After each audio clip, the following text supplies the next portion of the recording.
یہ کہ یہ وہ حدیث کوٹ کی جاتی ہے کہ گھر کی نماز زیادہ بہتر ہے، لیکن اسی حدیث کا دوسرا حصہ تو یہ ہے کہ اگر وہ پڑھنا چاہیں تو ان کو مت روکو مسجد سے. تو ایک یہ سوال ہے میرا، اگر آپ اس پہ اس سوال کا جواب یہ کہ میرا بھی یہ سوال ہے مسجد کے اماموں سے کہ کیوں روکتے ہو بھائی.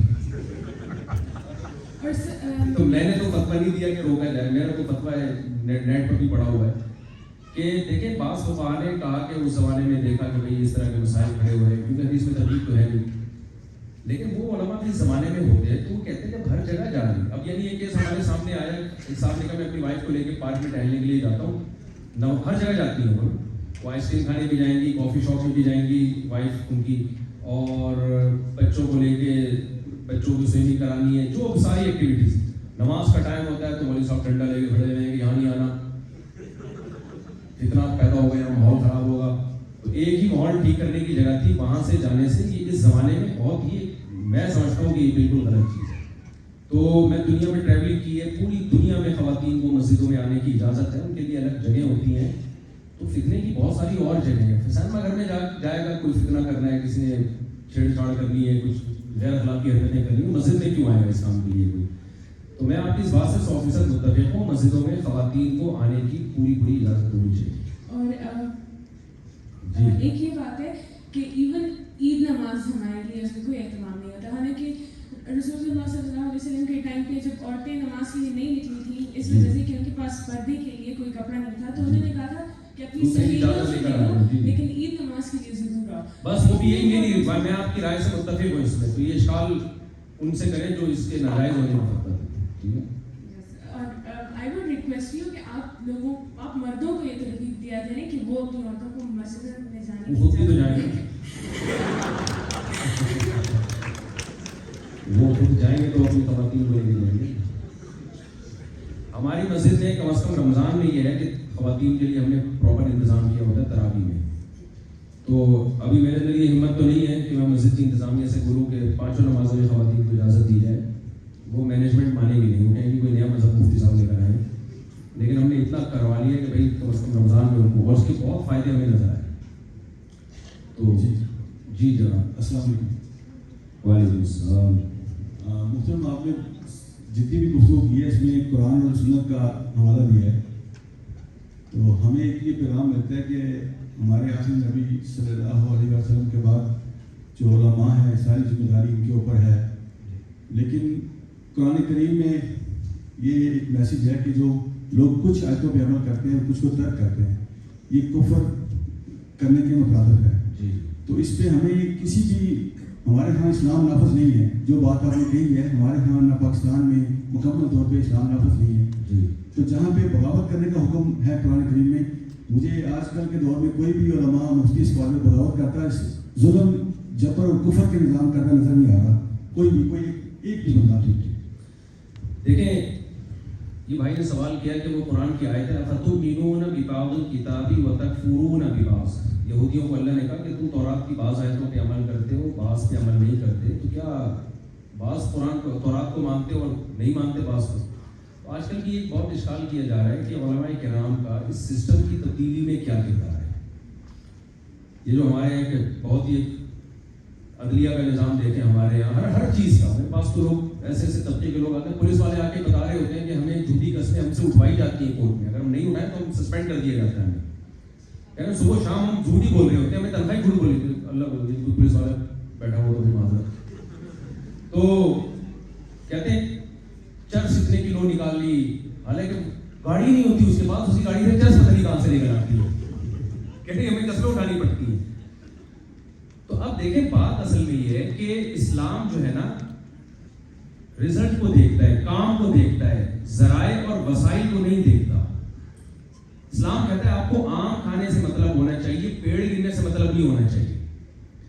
سسٹم کی تبدیلی کی بات کرنی چاہیے، لیکن سسٹم کی تبدیلی کے لیے وہ طریقہ اختیار کرنا چاہیے جو سوٹیبل ہو. آپ ایسا طریقہ اختیار کریں جو تھوڑی بہت خیر ہے اس سے بھی آپ جائیں. کبھی بھی اسلام اس طریقے کو پروموٹ نہیں کرے گا. آپ نے جو بات کی ہے کہ بغاوت بغاوت اسلام میں جائز نہیں ہے. اس بارے میں بخاری مسلم کی صحیح احادیث موجود ہیں. رسول اللہ صلی اللہ علیہ وسلم نے فرمایا اسمعوا واطیعوا ولن سلط علیکم رجل حبشی کأن رأسه ذبیبہ. فرمایا ملک کا حکمران اگر حبشی غلام بن جائے, غلام اسلام میں حاکم بننے کا اہل نہیں ہوتا. فرمایا اتنا بے وقوف ہو اس کا سر کشمش کی طرح پچکا ہوا. بخاری کے الفاظ ہیں, اتنا بے وقوف حاکم مسلط ہو جائے. آپ نے فرمایا اس کی بھی تم نے اطاعت کرنی ہے. ریاست کے اگینسٹ مسلح لڑائی کی اسلام آپ کو پرمیشن نہیں دیتا. حجاج بن یوسف کے خلاف بغاوت ہوئی تھی. بہترین لوگوں نے بدترین حکمران کے خلاف بغاوت کی تھی اور اس کے اتنے سائیڈ افیکٹ ہوئے ہیں کہ اسلامی سلطنت کا ایک بہت بڑا جو ایک فتوحات کا فرانس تک مسلمان فوجیں پہنچ چکی تھی. آپ کو پتہ ہے اٹلی میں ایک جزیرہ ہے جہاں اٹلی پانی میں بھی ہے نا, اٹلی میں وینس ہے شاید, مجھے شاید پروننسیشن میں غلطی کر رہا ہوں, ایک شہر اٹلی کا جو پانی میں آباد ہے. آپ کبھی وہاں جائیں نا تو وہاں بورڈ پہ لکھا ہوا ہے کہ جب مسلمان فاتحین اٹلی میں داخل ہوئے تو اتنا یعنی ہم سے لڑے کہ ہم جو ان جزیروں میں جا کے ہم نے پناہ لی تو انہیں جزیروں میں آباد ہو. تو بنو امیہ کے دور میں مسلمان حکمران مسلمان فوجیں ادھر سندھ میں آئیں, سندھ سے ملتان تک پہنچ چکی تھی, ادھر افریقہ اور پھر ادھر فرانس تک مسلمان فوجیں پہنچ چکی تھیں. اندر بغاوتیں شروع ہوئیں کہ بھئی یہ ظالم حکمران ان کے خلاف لڑو. اس کا نتیجہ یہ نکلا کہ حکمرانوں کا تو کچھ نہیں بگڑا, لیکن وہ جو بڑے بڑے لشکر تیار ہوئے تھے یورپ سے لڑنے کے لیے, وہ لشکر آپس ہی میں لڑ کے فنا ہو گئے. تو صحیح حدیث ہے اس بارے میں کہ آپ ریاست کے اگینسٹ مسلح تحریک نہیں چلا سکتے. ہاں سسٹم کی تبدیلی ہونی چاہیے. اب جب آپ مسلح تحریک نہیں چلا سکتے ریاست کے اگینسٹ, اگر کوئی مضبوط پراپر ریاست ہے, اسٹیٹ ہے, آپ کہہ سکتے ہیں رسول اللہ صلی اللہ علیہ وسلم کی زندگی تو جہاد میں گزری ہے, تو آپ صلی اللہ علیہ وسلم نے اپنی ریاست کے خلاف صحابہ نہیں کبھی کھڑے ہوئے, نہ آپ کے دور میں نہ آپ کے بعد. دوسرے ملکوں سے لڑائی ہوئی ہے نا, آپ نے اپنے ہی ملک میں اگر سوزش برپا کر دی اور آپ نے اپنے ہی, تو جو لیبیا کا حشر ہوا, جو عراق کا حشر ہوا اور جو ابھی شام کا حشر ہوا ہے, وہی آپ کے کنٹری کا حشر نشر ہو جائے. تو اس لیے جب بھی کوئی بغاوت کی بات کریں نا تو آپ اس سے پہلے پوچھیں آپ کے پاس کیا پیکیج ہے اس کا, کیا آپ سسٹم کو ایک دم الٹ دیں. اگر وہ گراؤنڈ ریئلٹی سے وہ پیکیج میچ کر رہا ہے تو پھر تو آپ اس پہ عمل کریں گے. نہیں کر رہا تو یہ باتیں ہیں خالی. تو میں یہ سمجھتا ہوں کہ ہمیں سسٹم کو تبدیل تو کرنا ہے, لیکن کیسے کرنا ہے, اس طریقے سے کرنا ہے جو سوٹیبل ہے. وہ طریقہ کیا ہے؟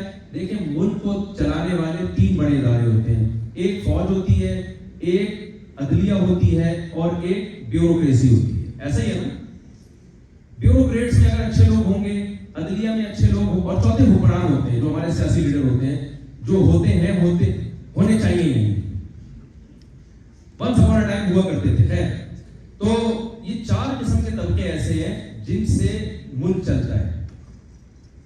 ان میں جو 3 قسم کے طبقات ہیں نا, حکمران تو آتے ہیں وہ سیاست سے, وہ تو ٹھیک ہے الیکشن ہوگا, لوگ جس کو زیادہ ووٹ دیں, وہ ہمارے کنٹرول میں نہیں ہے.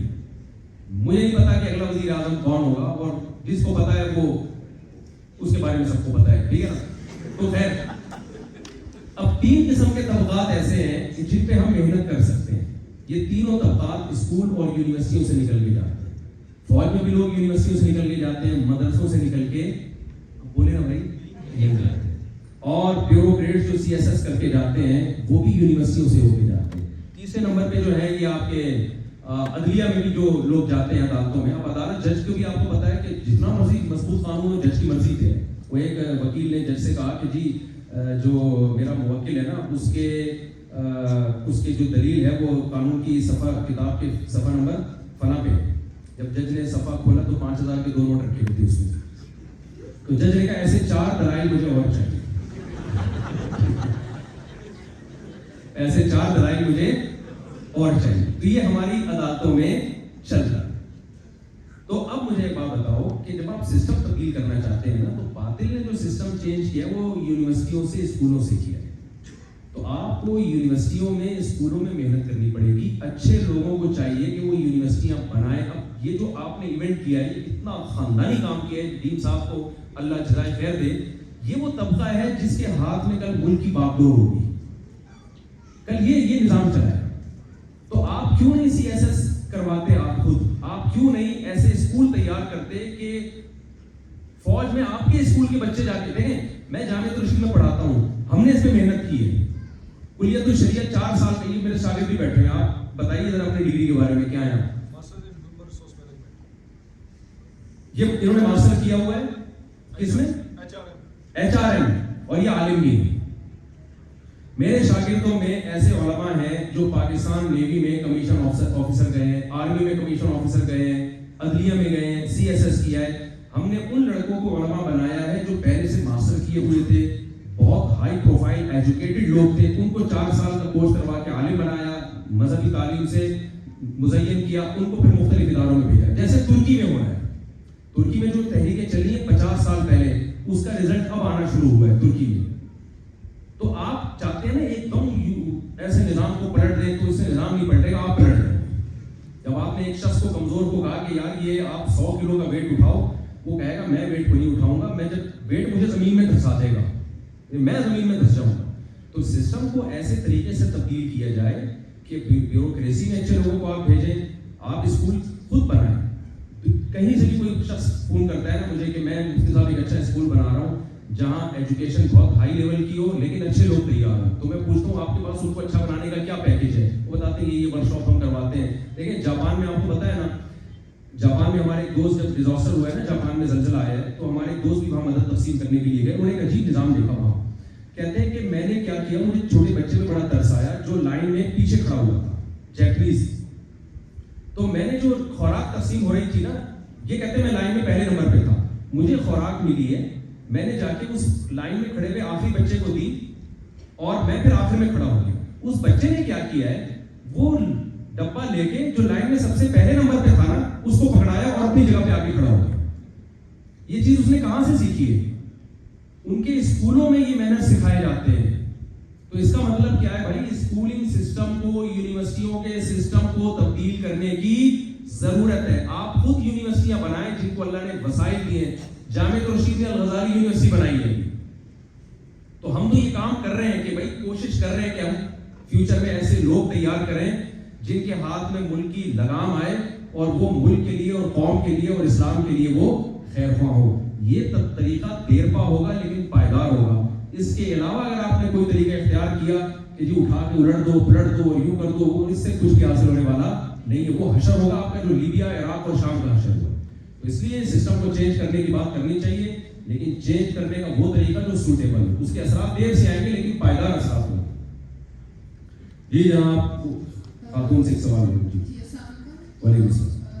میرا کوشچن تھا کہ میں کچھ ویڈیوز دیکھ رہی تھی جیسے ڈاکٹر اسرار صاحب وغیرہ کی, تو اس میں وہ یہ بتا رہے تھے کہ فیمیلس کا فورموسٹ سب سے پہلے ڈیوٹی ہوتی ہے وہ یہ ہوتی ہے کہ وہ اپنے بچوں کی تربیت بہت اچھی کریں. جس سے آئے گی لائک سب سے زیادہ ان کی یہ ڈیوٹی ہوتی ہے کہ وہ جب چھوٹے ہیں بڑے ہو رہے ہیں کہ اسٹیج پہ مدرس پریزنٹ ہوں اور وہ ان کی ٹریننگ بہت اچھی کریں. اب میں کیونکہ میڈیکل کالج میں ہوں, میں میڈیکل اسٹوڈنٹ ہوں, تو کل کو انشاءاللہ میں گریجویٹ کروں گی تو ڈاکٹر بنوں گی. اب جب ہم فیمیل ڈاکٹرس کی لائف دیکھتے ہیں تو وہ بہت ہیکٹک ہوتی ہیں, اس میں وہ فیملی ٹائم اتنا زیادہ نہیں دے پاتی, اسپیشلی اگر کوئی گائنیکالوجسٹ بنتی ہے تو اس میں مجھے بہت کنفیوژن ہو رہی تھی کہ اگر اسلام کہتا ہے کہ میری پہلی ڈیوٹی ہے کہ میں اپنی فیملی ٹائم زیادہ کروں, اور پھر جب میں ڈاکٹر بنتی ہوں تو اس میں تو میرے پاس فیملی ٹائم بہت مشکل ہے, بہت ریئر ہے کہ کوئی ایسی عورت ہے جس کی دونوں چیزیں بیلنس جا رہی ہیں. آپ نہیں کر پاتے کیونکہ آپ کی پیشنٹ ڈیوٹی مانگتا ہے آپ سے. تو اس میں اسلام اور آپ وسلم کی سنت اور صحابیات کی سنت کیا کہتی ہے کہ مجھے کیا کرنا چاہیے؟ دیکھیں میں آپ کے سوال کا جواب دوں گا لیکن ہو سکتا ہے آپ کو پسند نہ آئے. اس سوال کا جواب یہ ہے, یہ بہت ساری ڈاکٹر لڑکیاں سوال پوچھتی ہیں کہ ہم جب شادی ہو کے سسرال میں جاتی ہیں تو ہمیں پوچھا لگانے پہ لگا دیا جاتا ہے, برتن دھونے پہ لگا دیا جاتا ہے, ہمیں ساس سسر کی خدمت پہ لگا دیا جاتا ہے. تو ہم نے جو پڑھا ہے وہ اس لیے تو نہیں پڑھا کہ ہم کیا کریں, برتن دھوئیں گھر میں جا کے. تو میں اس کا جواب یہ دیتا ہوں کہ آپ کسی ایسے شخص سے شادی کریں جس کے پاس پوچھا لگانے کے لیے پہلے سے بیوی موجود ہو. اس کو آپ کہیں کہ میں آپ کے بچوں کی اور آپ کے گھر کی خدمت نہیں کروں گی, میں نے پڑھا ہے انسانیت کی خدمت کے لیے, میں ڈاکٹر ہوں تو میں ڈاکٹر ہی رہوں گی, پوچھا لگانے کے لیے آپ کوئی اور نہیں. تو یہ جو اللہ میاں نے 2-3 شادیوں کی اجازت دی ہے نا, یہ عورت کے فائدے کے لیے دی ہے کہ ایک عورت پہ ہر طرح کی بوجھ مت ڈالو. میں سمجھا پا رہا ہوں. ساری لڑکیاں تو ڈاکٹر نہیں بنتی نا, کچھ تو ویسے بیچاری فارغ ہوتی ہیں, تو ٹھیک ہے بھائی تم گھر سنبھالو. ہمارے نبی صلی اللہ علیہ وسلم کی 9 بیویاں تھیں. حضرت عائشہ تو علم کے لیے فارغ تھی, وہ انہوں نے تو علم حاصل کیا اور صحابہ کو علم سکھایا انہوں نے. حضرت خدیجہ رضی اللہ تعالیٰ عنہ تاجر تھی, انہوں نے انویسٹ کیا کہ بھیا میں نے آپ سے شادی ہی تجارت کی بیس پہ کی ہے. حضرت خدیجہ اور نبی صلی اللہ علیہ وسلم کا جو نکاح ہوا تھا وہ کس بیس پہ ہوا تھا؟ حضرت خدیجہ کے پاس پیسہ بہت تھا, ایماندار کوئی فرد نہیں مل رہا تھا پیسہ انویسٹ کرنے کے لیے. تو کسی نے بتایا بھی محمد صلی اللہ علیہ وسلم ہے ان کی ہمیشہ یہ سچ بولتے ہیں, ایماندار ہیں. تو حضرت خدیجہ نے ان سے نکاح کیا, بھائی میرا پیسہ لے کے آپ شام میں تجارت کریں گے اور جو بھی پروفٹ ہوگا ہم آپس میں شیئر کریں گے. تو نکاح کے بہت سارے مقاصد ہوتے ہیں, تو ان میں وہ سارے مقاصد جبھی حاصل ہو سکتے ہیں کہ اب ڈاکٹر لڑکی ظاہر جب گھر جائے گی تو وہ ڈاکٹر نہیں رہے گی. میاں کا ہم جب میاں سے رابطے کرتے ہیں کہ یار آپ کی وائف ڈاکٹر ہے, وہ آپ اس سے گھر سے کام کہہ رہے ہیں, گھر کا کام اتنا تمہارا باپ کرے گا, ہمارا کے ساتھ ان کا ایکسپیکٹ نہیں ہوتا ہے, میں کیا کروں. تو اس کا حل یہی ہے کہ آپ یوں کریں کہ آپ کسی ایسے شخص کی سیکنڈ وائف بن جائیں, پہلے سے ایگریمنٹ کریں کہ بھائی میں اپنے پروفیشن سے ہی وفا کروں گی اور میں اسی سے منسلک رہوں گی اور میرا یہی کام ہے, اس میں آپ میرے ساتھ جھگڑا نہ کرنا. تو اس سے وہ ایگریمنٹ کر لے گا. لیکن ایک بیوی والا نہیں کرتا جس وہ کہتا ہے نہیں بھائی میں نے آپ سے, آپ کلینک بھی چلاؤ گی, آپ خرچہ بھی اٹھاؤ گی, آپ بچے بھی پیدا کرو گی, آپ بچوں کو پالو گی بھی اور آپ گھر بھی چلاؤ گی. تو میرے پاس اس سوال کا جواب صرف یہی ہے. کسی اور کے پاس کوئی ایک بیوی والا سیٹ اپ میں اس کا جواب ملتا ہو تو بھائی مجھے بتا دو, پھر میں سسٹم کو بتا دوں. مجبوری ہے کیا, میں نے پہلے کہا تھا جواب پسند. السلام علیکم, میرا یہ سوال ہے کہ کیا اگر ہم دیکھیں تو کیا پراکسی لگانا اسلامکلی کریکٹ ہے کہ نہیں؟ کیا چیز پراکسی لگانا, پراکسی دراصل یہ ہوتا ہے کہ اگر بیکاز ہماری میڈیکل اسکول میں نا 90% اٹینڈنس ہے.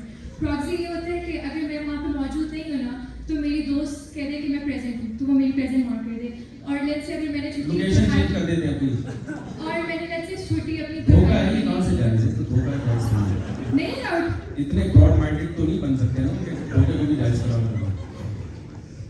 دھوکہ ہے. دیکھیں تہجد کی نماز کی اتنی فضیلت ہے کہ قرآن مجید میں جہاں بھی نیک لوگوں کی اور اچھے لوگوں کو اللہ نے ایکسپلین کیا ہے نا, تو تہجد کا ذکر اکثر لازمی کیا ہے. تتجافى جنوبهم عن المضاجع يدعون ربهم خوفا وطمعا. اللہ نے فرمایا ہمارے نیک لوگ ایسے ہیں جن کے پہلو رات کو ان کے بستر سے جدا ہو جاتے ہیں اور وہ اپنے رب کو پکارتے ہیں. تو یہ تو بہت فرض نماز کے بعد سب سے زیادہ فضیلت والی نماز ہے. اور میں آپ کو مشورہ دیتا ہوں آپ رات کو اٹھ کے 2 رکعت پڑھ کے دعا مانگنا سیکھیں. اس وقت دعائیں بہت قبول ہوتی ہیں, آپ کو لگے گا کہ آپ کی دعائیں قبول ہو رہی ہیں. تو بہت زیادہ فضیلت ہے. جی جی بھائی, جس سے پہلے ہاتھ اٹھائیں گے ان کو چلیں بھی یہاں سے شروع کر لیں گے. وعلیکم السلام ورحمۃ اللہ. آپ تو اپنے شاگرد سے وہی ہو جامعہ کیوں ہو؟ اچھا اچھا جی ہاں سوال پوچھے.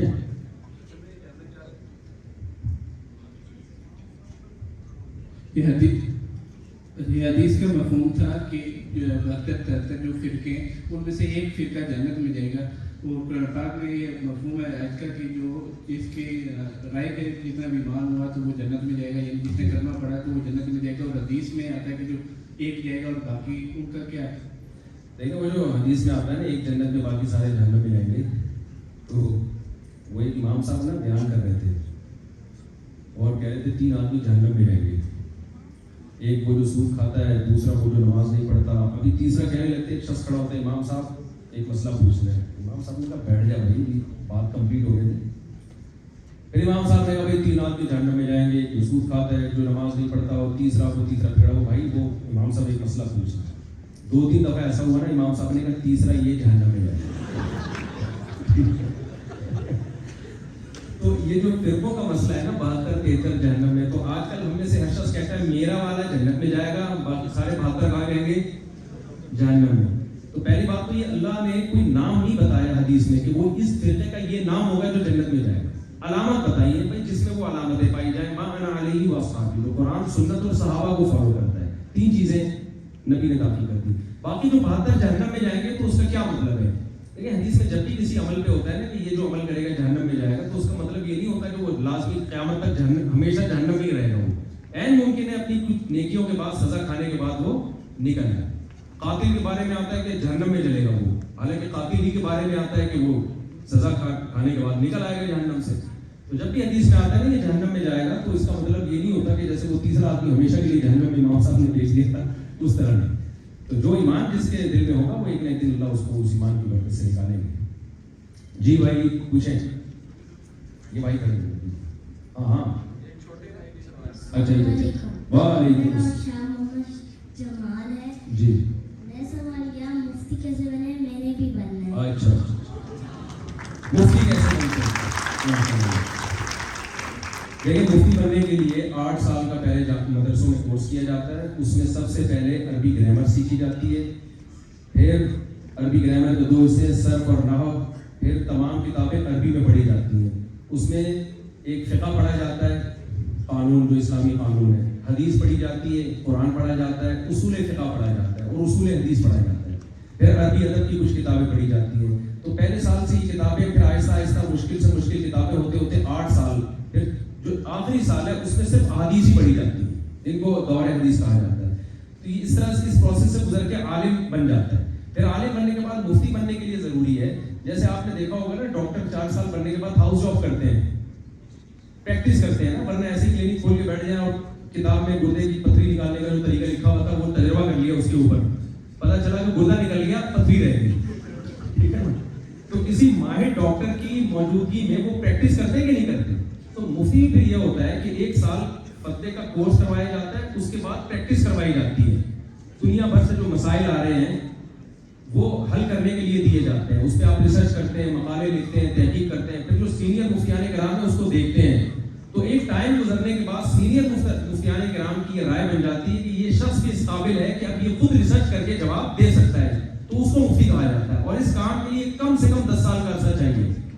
یعنی 18 سال ہو گئے, 8 سال کا درس نظامی ہو گیا اور 10 سال یہ جو پریکٹس کی جاتی ہے مسائل. سمجھتے ہو؟ تو ابھی سے کوشش شروع کرتے ہیں. اور کوئی کوشچن؟ جی جناب. وعلیکم السلام. اچھا مفتی صاحب, مجھے 2 چیزوں میں آپ سے کلیئرٹی چاہیے یہاں پہ پوچھنا ہوں. جی اچھا مفتی صاحب, بہت سیریس میں آپ کے بیان سنتا بھی ہوں. آپ مطلب ایک شادی اگر آدمی لکھی ہے, ٹھیک جی, آپ دوسری شادی 2 شادیاں 4 شادیاں پروموٹ کرتے ہیں, بڑے مضبوط کرایا آپ نے کافی چیز دی آپ کو. اچھا اس میں نا آپ ان سے شرمندہ ہیں. ایک چیز میں پوچھنا چاہتا ہوں آپ سے کہ ایک آدمی ایک شادی ہے, 1 لاکھ روپے تنخواہ ہے اس کی, ٹھیک ہے, اور وہ دوسری شادی کرتا ہے, صحیح. تو بیوی نے دوستوں کہنا ہے کہ آپ دوسری شادی کریں, شوق سے کریں, پر 1 لاکھ روپے میں سے میرا خرچہ تو نہ کاٹا. اب تنخواہ اس کی 1 لاکھ ہی ہے, دوسری شادی اس نے کر لی, تو 70,000 پہلی بیوی خرچ کر رہا ہے, 30,000 وہاں دے رہا ہے, 34,000 وہاں, 40,000 وہاں دے رہا ہے. تو کیا ایسا نہیں ہونا چاہیے کہ وہ پہلے اپنی انکم 1.5 لاکھ کرے اور باقی جو 50,000 اوپر آ رہا ہے اس میں سے دوسری شادی کا شوق پورا کرے, بجائے سے کہ وہ پہلی 1 لاکھ میں ہی 2 شادیاں کریں. دیکھیں خواتین بیٹھی ہوئی ہیں, وہ ایک غصہ ہوگی, میرڈ خواتین جو ہے نا. ایک سوال تھا. اچھا آپ کہتے ہیں کہ آپ نے اگر کوئی فتویٰ کسی کو بھی چاہیے تو وہ ادارے سے فتویٰ لے, مفتیوں سے فتویٰ لے, ٹھیک ہے. اچھا اس میں نا میں نے آپ کا ایک فتویٰ دیکھا ہے جو بالکل کچھ 2 بڑے ادارے کے تھوڑا سا ان کے خلاف ڈفرینٹ ہے بالکل. جی وہ ہے IVF کے ریلیٹڈ. جامعہ دارالعلوم دیوبند کا فتویٰ ہے کہ یہ جائز نہیں ہے. بنوری ٹاؤن کا فتویٰ موجود ہے, میں نے بھی دیکھا ہے, پاس میں وہ بھی کہتے ہیں جائز نہیں ہے. آپ کا فتویٰ میں نے دیکھا ہے کہ آپ کہتے ہیں وہ جائز ہے. تو آپ کا فتویٰ ان دونوں سے ڈفرینٹ یہاں کے دیکھیں آپ کا سوال یہ ہے کہ دونوں اداروں سے کیوں. دیکھیں جامع ترشید اور دارالقرنی بھی ادارہ ہے, تو جامع ترشید کی ایک ادارہ ہے, اس کا فتویٰ ہے کہ یہ جائز ہے. تو میں ایسا نہیں کہ اپنی کوئی الگ سے رائے لے کر آ گیا ہوں مارکیٹ میں اداروں کے اگینسٹ. 2 اداروں کے اختلاف ہے, تو مجھے وہ رائے زیادہ دلائل کی دنیا میں قوی لگتی ہے جو جامع ترشید کی اور دارالقرنی کی رائے ہے. تو اس لیے میں نے اس کو بیان کیا. باقی جو آپ نے کہا ایک بیچارے کی 1 لاکھ تنخواہ وہ دوسری شادی میں دوسری کو کہاں سے کھلائے گا, یہ سوال پیدا ہوتا ہے نا. یہ سوال کا جواب یہ ہے کہ ایک صاحب میرے پاس ہے کہ میری 15,000 تنخواہ میں اس میں پہلی کیسے کروں. دوسری زیادہ تو پہلی ہے نا, بہت سے ہیں جو 15,000 میں پہلی کہاں سے ملے گی, ان کو تو پہلی اتنا آتا ہے. میں نے کہا بھائی آپ 15,000 میں پہلی شادی اس لڑکی سے کریں جس کے ابا کی 15,000 ہے اور اس میں 6 بیٹیاں پال رہے ہیں. دنیا میں اگر آپ سب سے زیادہ غریب ہیں تو پھر آپ کو یہ حق ہے کہ مجھے رشتہ نہیں ملے گا. اگر آپ 15 والے ہیں تو 10 والے بھی مارکیٹ میں بولیں موجود. وہ کیسے کھلا رہا ہے؟ جب آپ اس کے یہاں نکاح کا پیغام بھیجیں گے وہ کہیں گے بھائی لے جائے گا, ٹھیک ہے, مجھ سے تو اچھا ہی کھلا دے گا نا. تو یہ جو آپ نے فرض کر لیا ہے نا دنیا میں سب سے زیادہ غریب میں ہوں, اس کی وجہ سے مسائل کھڑے ہوئے ہیں. آپ اپنے سے زیادہ غریب میں کریں شادی. اسلام کا یہی حکم ہے. اب لڑکوں کی مستیاں بہت ہیں, دکان پکوڑوں کی اور باتیں کروڑوں کی. ان کو چاہیے اپنے اسٹینڈرڈ سے اونچی. اور میں نے 8ویں کے بھاگے میں لڑکوں کا نکاح ڈاکٹر لڑکیوں سے پڑھایا ہے. مجھے خود شرم آ رہی تھی, بولا کو یار تجھے شرم نہیں آتی, تو کر کے آیا. لڑکوں کا دماغ بہت ہائی ہو گیا ہے. اور پھر ظاہر ہے طلاق ہی ہونی تھی نا تھوڑے دنوں کی, کیونکہ وہ ہنی مون پہ لڑکی کے بیوی کے خرچے میں جا رہا ہے. وہ 8ویں پاس کو کہاں سے, یعنی وہ ہنی مون پہ بھی کیسے اپنے خرچے میں لے جائے گا وہ. تو 8ویں پاس کو چاہیے تھا کہ وہ 7ویں پاس سے بھاگی بھی سے کرتا, وہ 7ویں سے بھاگی بھی سے کرتا نا. پھر یہ شادی جوڑ کی ہوتی کہ نہیں ہوتی, پھر ان میں ڈیورس ہوتی. 6ٹھی پاس والی کبھی وہ ہمیشہ وہ کہتی ہے یار میں نے تو 6ٹھی بھی پاس نہیں کی, اور یہ کم از کم مجھ سے تو ایک کلاس آ گئی. تو ابھی جو نکاح ہو رہے ہیں نا بے جوڑ کے ہو رہے ہیں, اس کی وجہ سے مسائل کھڑے ہو رہے ہیں. اس لیے آپ اپنے سے کم تر کو تلاش کریں. آخری 3 سال میں بیٹھا ہوں جب تک مجھے کوئی یہ لوگ تھک جائیں گے. میں تو ٹائم نکال کے آیا اسی کام کے لیے ہوں. جی جناب. جی السلام علیکم. ابھی تو شادیوں پہ سیٹ ہوئے بھائی یہ لوگ, ابھی تو شادیوں پہ سوالات آئے ہیں لوگوں کے, ابھی تو ان کے دل کی ابھی تو شرما رہے تھے, کھلے ہیں یہ اور آپ پروگرام ختم کر رہے ہیں. ٹھیک ہے 3 سوال. جی السلام علیکم. وعلیکم السلام. سوال تھوڑا کرٹیکل ہے, جیسے کہ آپ نے اسٹارٹنگ میں بولا کہ ہمیں خدا نے بنایا ہے. آپ کا ایک یوٹیوب پہ ایک ویڈیو ہے آپ کی جس کا تھمبنیل ہے کہ خدا کون ہے. جی میری اتنی ہمت نہیں ہوتی کہ میں اس ویڈیو کو آن کر کے دیکھ سکوں, کیونکہ میں یہ سمجھتا ہوں کہ اگر کیونکہ میرے دماغ میں یہ خیال آتا ہے ایز مسلم کہ اگر ہمیں خدا نے بنایا ہے, جیسے ہم خدا کی نشانیاں دیکھتے ہیں, تو میں بھی یہ سوچ میں مجبور ہوتا ہوں کہ یار خدا کون ہے, یا خدا کو کس نے بنایا ہے, کریشن کیسی ہے. بٹ میں ڈرتا ہوں اس چیز سے کہ یار اگر یہ آپ ڈرے نہیں. سب سے پہلے آپ نے گھبرانا نہیں, بتا دیا نا. آپ کا یہ سوال ہے کہ بھائی ہم جب یہ سوال کے جواب کے لیے خدا تک پہنچتے ہیں کہ اس کائنات خود سے کیسے بن گئی, تو یہ تو سوال پھر اللہ کے بارے میں بھی ہوگا کہ اللہ کو کس نے بنایا ہے. جی تو جیسے وہاں فرض کر لیتے ہیں کہ وہ ہمیشہ سے, تو ایسی کائنات کو فرض کر لے وہ ہمیشہ سے, یہی ہے نا.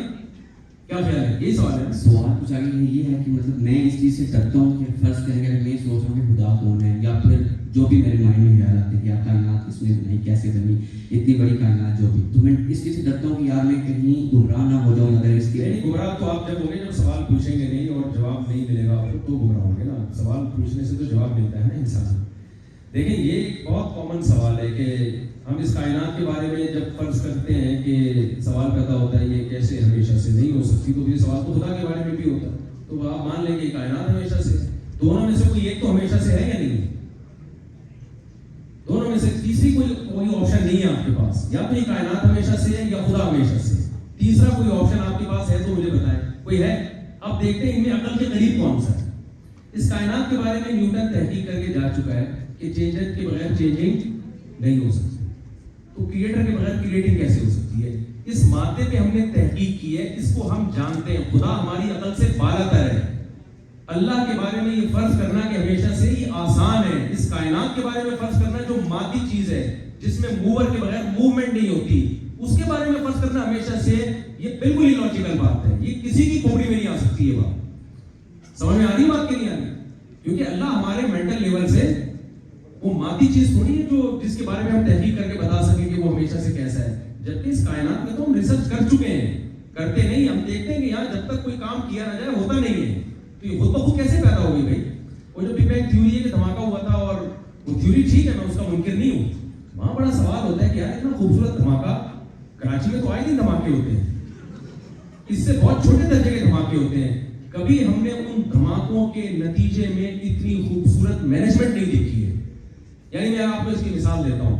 میں یہاں آیا جی یونیورسٹی میں نے یہاں سے پوچھا آپ کا نام کیا ہے, آپ کا, میرے سے تو آپ ہی رابطے میں ہے نا, آپ احمد بھائی, آپ سے میرا فون پہ رابطہ رہا ہے. احمد بھائی سے میں نے پوچھا یار یہ اتنا خوبصورت مینجمنٹ یہاں پہ کرسیاں ورسیاں لگی ہوئی ہیں, سارا تمیز سے لوگ بیٹھے ہوئے ہیں, یہ کیسے ہوا یار. انہوں نے کہا جی وہ اصل میں ہوا یہ تھا کہ یہاں ایک بم رکھا ہوا تھا, وہ پھٹا ہے, دھماکہ ہوا, اور اس دھماکے کے نتیجے میں دھڑام دھڑام کرسیاں آ کے نا گری ہیں, اور ادھر پروجیکٹر آ کے لگ گیا, اور ادھر مائک آ کے دھڑام دھوم دھیم دھڑام. یہ دھماکہ پہلا معمولی سا ہوا تھا, وہ ہوتے ہوتے ہوتے ہوتے یہ ہو گیا. میں کہوں گا بھائی یہ دھماکہ بڑا ہوشیار دھماکہ ہے یار. جب بھی دھماکے ہوتے ہیں تو ایسا تو ہوگا کہ یہ سب کرسیاں الٹ جائیں, ٹھیک ہے نا. اس کائنات میں اتنی خوبصورت مینجمنٹ ہے, اتنی خوبصورت کہ آپ کے تصور سے بھی زیادہ. بگ بینگ تھیوری حقیقت پر مبنی ہے, میں اس کا منکر نہیں ہوں, لیکن خدا کی قسم کسی میں ذرا سی بھی عقل ہو وہ کہے گا یہ دھماکہ ہوا نہیں ہے, یہ کیا گیا ہے.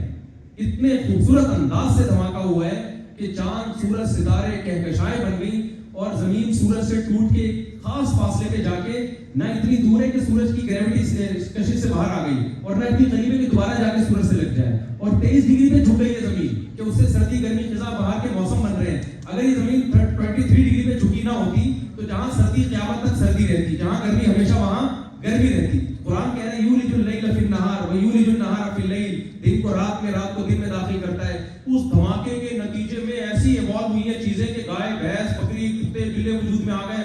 مرغیوں کو کھوپڑی میں یہ بات سمجھ میں آ گئی کہ 21 دن ہم نے انڈوں پہ بیٹھنا ہے. پھر انڈے سے جب چوزا نکلتا ہے پتہ کیا ہوتا ہے, جس دن چوزا نکلتا ہے نا اس دن مرغی کے چوزے کے چونچ پہ ایک تیز دھاری والی دھار پیدا ہوتی ہے. وہ اس دھار سے چوزے کے خول کو توڑتا ہے اور جیسے ہی وہ انڈے کے خول کو توڑتا ہے اور جیسے ہی انڈے کا خول ٹوٹتا ہے وہ اس کی دھار ختم ہو جاتی ہے اسی وقت. کمال کی بات ہے یار یہ مینجمنٹ. ماں کے پیٹ میں بچہ تیار ہوتا ہے, ماں روٹی کھاتی ہے, بچہ بنتا ہے. جس دن بچہ ماں کے پیٹ سے باہر آیا اسی دن اس کی چھاتیوں میں دودھ پیدا ہو گیا. یہ سارے کس کے نتیجے نکل رہے ہیں؟ دھماکوں کے. وہ جو پہلا دھماکہ ہوا تھا نا اس کے نتیجے میں یہ سب کچھ ہو رہا ہے. او بھائی یہ آٹومیٹیکلی نہیں ہوا, یہ کسی ذالک تقدیر العزیز العلیم. قرآن کہہ رہے ہیں یہ دھماکہ کیا ہے کسی پاورفل خدا نے جو جس کے پاس طاقت بھی ہے اور وہ ہر چیز کا علم بھی رکھتا ہے. اس کو پتا تھا کتنی سپیڈ سے دھماکہ ہونا چاہیے. میں سمجھا پا رہا ہوں کہ نہیں سمجھا پا رہا؟ تو خدا ہمیشہ سے ہو سکتا ہے بھائی, یہ کائنات نہیں ہو سکتی. ورنہ اس کی اکائی کیا ہے, یہ کہاں سے شروع ہوئی ہے, اتنی انرجی کیسے آ گئی اس ایٹم کے اندر؟ وہ سائنسدان کہتے ہیں ایٹم میں اتنی انرجی ہے, اس کو پھاڑتے تو یہ کچھ ہو جاتا ہے. تو ایک ذرہ تھا وہ اتنی, وہ انرجی کہاں سے پیدا ہو گئی؟ تو گھوم پھر کے آنا پڑے گا بھائی کوئی ہے جو کن فیکن کی طاقت رکھتا ہے, جس نے اپنی قدرت سے ایک پہلی اکائی کو پیدا کر دیا, پھر اس کو اس نے ایوالو کیا ہو یا کسی اور طرح سے بنایا, وہ ہمارا ہیڈ ہے, وہ اس کا مسئلہ ہے کہ اس نے آگے کیسے بنایا. اور کوئی کوشچن بھائی؟ جی خاتون جی السلام علیکم. چلیں آپ پوچھیں کر. جی میرا سوال تھا کہ اگر کوئی جرم کرتا ہے اور اس کو دنیا میں اس کی سزا دے دی جاتی ہے تو کیا قیامت کے دن اس کا حساب لیا جائے گا یا نہیں؟ دنیا میں اگر سزا مل گئی اور اس کو اپنے جرم پہ ندامت ہو گئی تو پھر قیامت میں سزا نہیں ملے گی. لیکن دنیا میں سزا ملی اور اس کو ندامت پھر بھی نہیں ملی تو پھر دنیا میں بھی پڑے گا, آخرت میں بھی پڑے گا. بہت سے مجرم ایسے ہیں جو دنیا میں بھی سزا ملے گی اور آخرت میں بھی سزا ملے گی. جی پوچھیے.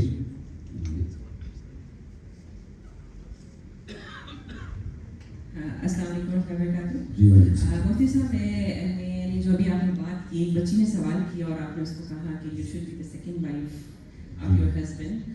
تو ایز اے مدر, میری بیٹی بھی یہاں ڈاکٹر بن گئی, اور میرا ایک دم سے دل وہ ہوا کہ آپ نے کیا کہا. نہیں جب وہ گھر میں پوچھنے لگائے گی پھر آپ کو دل خراب نہیں ہوگا. میری بات کریں پھر سے. اب دیکھیں ابھی آپ نے بات کی, دیکھیں میں 4 شادیوں کے خلاف نہیں ہوں, لیکن کچھ سرکمسٹانسز ایسے آ جاتے ہیں کہ حالات ایسے آ گئے, ڈیورس ہوگی, کچھ ہوگی, دوسری شادی کرنی پڑ گئی, تو ٹھیک ہے کوئی مطلب نہیں, اس پہ عورت کو رجسٹ نہیں کرنا چاہیے, اس پہ عورت کو قبول کر لینا چاہیے اگر حالات ایسے آ گئے. لیکن آپ وائی یو ڈونٹ, آپ نے یہ کیوں نہیں کہا کہ ہسبینڈ اینڈ وائف, ابھی آپ فیملی سسٹم کی بات کر رہے ہیں, آپ نے یہ کیوں نہیں کہا میری بھانجی جو ہے وہ ڈاکٹر ہے, اس وقت امریکہ میں ہے, میں نے اس سے پوچھا کہ then how you are managing, آپ گھر کا کیسے مینیج کرتی ہو؟ کہتی ہے خالہ جب میں رات کو میری نائٹ ڈیوٹی ہوتی ہے تو میں صبح کا ناشتہ بنا کے جاتی ہوں, ہسبینڈ آتے ہیں وہ ناشتہ کرتے ہیں, ان کی نائٹ ہوتی ہے تو شام کا کھانا بنا کے جاتے ہیں. ٹھیک ہے, دس از انڈرسٹینڈنگ جس سے وہ گھر چلا رہے ہیں. ابھی ہم نے فیملی سسٹم کی بات کی تو نانی دادی اور وہ کہاں چلے گئے, تربیت کریں نا اپنے پوتے پوتوں کی. یہ آپ نے دیکھیں, یہ اگر مرد اس کے لیے تیار ہو جائے پھر تو مسئلہ ہی نہیں ہے نا. صبح کا کھانا بیگم بنا لے, شام کا کھانا شوہر بنا لے, یہ سوچ کے کہ میری وائف کلینک سنبھال رہی ہے. اتنے اچھے مرد مارکیٹ میں ہیں, تو میں تو گراؤنڈ ریئلٹی کے حساب سے بات کروں گا نا, تو میں تو وہی بات کروں گا, اتنا اچھا تو میں نہیں ہوں, تو میں لوگوں کو کیسے موٹیویٹ کروں. تو اتنے اچھے لوگ اگر مارکیٹ میں آ جائیں تو پھر ہمیں اس طرح کی باتوں کی ضرورت نہیں ہے. لیکن ہم تو جو ایک حقیقت ہے, جو ایک نظر آ رہی ہے, اس کے حساب سے بات کریں. تو کچھ لوگ ایسے ہوتے ہیں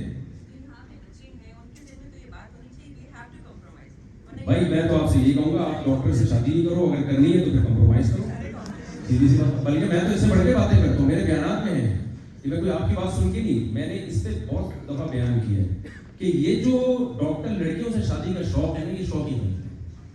آپ کو لڑکی کو ڈاکٹر اپنے خرچے پہ بنا رہے ہیں, آپ کو ریڈی میڈ ڈاکٹر کیوں چاہیے؟ سسرال کو چاہیے بھائی, جب بچی آپ کے خاندان میں آئے گی تو آپ کہیں بھائی ہمیں میٹرک پاس چاہیے، ڈاکٹر ہم اس کو خود بنائیں گے. پیڑے سسرال کھاتا ہے، خرچہ ماں باپ اٹھاتے ہیں، یہ خود غلط ہے نا. دیکھیں گھر کی باتیں شیئر نہیں کی جاتی، لیکن میں موٹیویٹ کے لیے کرتا ہوں. میری بچی کی شادی بالغ ہوتے ہی میں نے کی ہے، حالانکہ اسکول میں بہت اچھا پڑھ رہی تھی.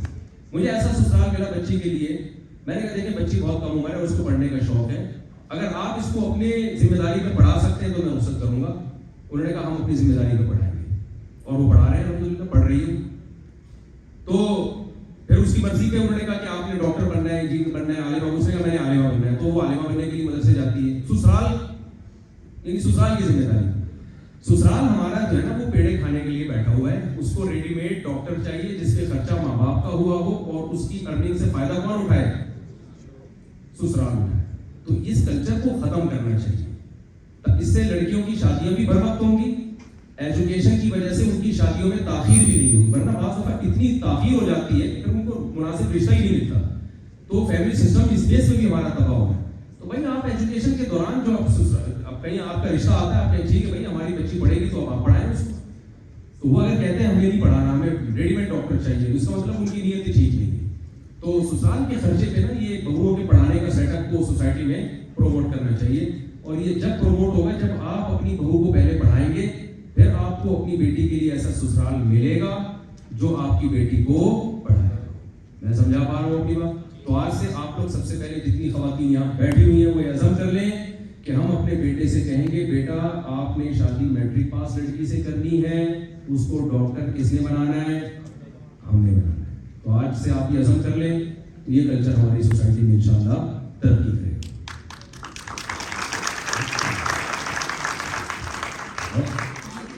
آخری سوال نہیں، مجھے کوئی وہ نہیں ہے بھائی، میں تو لوگوں کی وجہ سے کروں، تھکے ہو گئے.